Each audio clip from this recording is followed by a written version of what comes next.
एक समय की बात है, पहाड़ियों और हरे भरे खेतों के बीच बसे एक विचित्र और साधारण गांव में माया नाम की एक गरीब माँ और उसका 8 वर्षीय बेटा आर्यन रहते थे।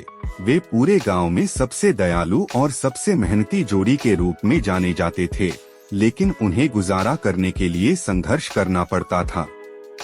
माया, एक विधवा, ने अपने पति की असामयिक मृत्यु के बाद आर्यन के पालन पोषण के लिए अपना जीवन समर्पित कर दिया था। वे गांव के किनारे एक छोटी सी झोपड़ी में रहते थे, जिसने अच्छे दिन देखे थे।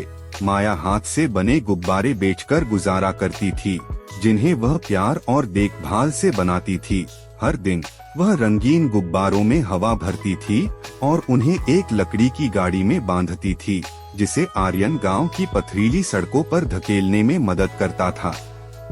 अपनी वित्तीय कठिनाइयों के बावजूद माया और आर्यन के चेहरे पर हमेशा मुस्कान रहती थी।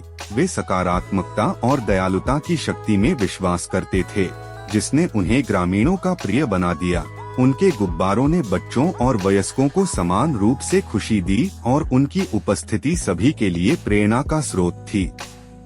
एक धूप भरी सुबह जब माया और आर्यन अपने गुब्बारों की गाड़ी के साथ निकले, तो उन्होंने गांव के चौराहे के पास एक हलचल देखी। सवारी, खेल और भोजन स्टॉलों के साथ एक भव्य कार्निवल स्थापित किया जा रहा था।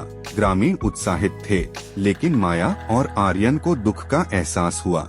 उन्हें एहसास हुआ कि वे उत्सव में शामिल होने का जोखिम नहीं उठा सकते। हालांकि आर्यन के पास एक विचार था। उसने यह बात अपनी माँ को फुसफुसाकर बताई, जो मुस्कुराई और सिर हिलाया।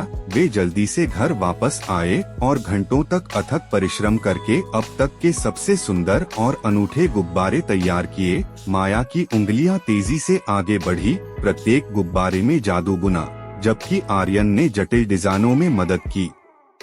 जब वे गांव के चौराहे पर लौटे, तो उनके गुब्बारे बाकी लोगों से अलग दिख रहे थे। ग्रामीण आश्चर्यजनक कृतियों को देखकर आश्चर्यचकित हो गए और माया और आर्यन द्वारा बनाए गए विशेष गुब्बारों के बारे में बात तेजी से फैल गई। लोग इन अनोखे गुब्बारों को खरीदने के लिए उत्सुक होकर उनके स्टॉल पर आने लगे। जैसे जैसे दिन चढ़ता गया, माँ और बेटे को अपनी किस्मत पर विश्वास नहीं हो रहा था। उनकी गाड़ी से एक के बाद एक गुब्बारे उड़ते गए और उनकी अल्प कमाई बढ़ने लगी। माया और आर्यन देखते रहे कि उनकी गाड़ी खाली हो गई और उनकी जेबें सिक्कों से भर गईं। ग्रामीण सिर्फ गुब्बारे ही नहीं खरीद रहे थे, वे माया और आर्यन से निकली दयालुता और गर्मजोशी से भी प्रभावित हुए।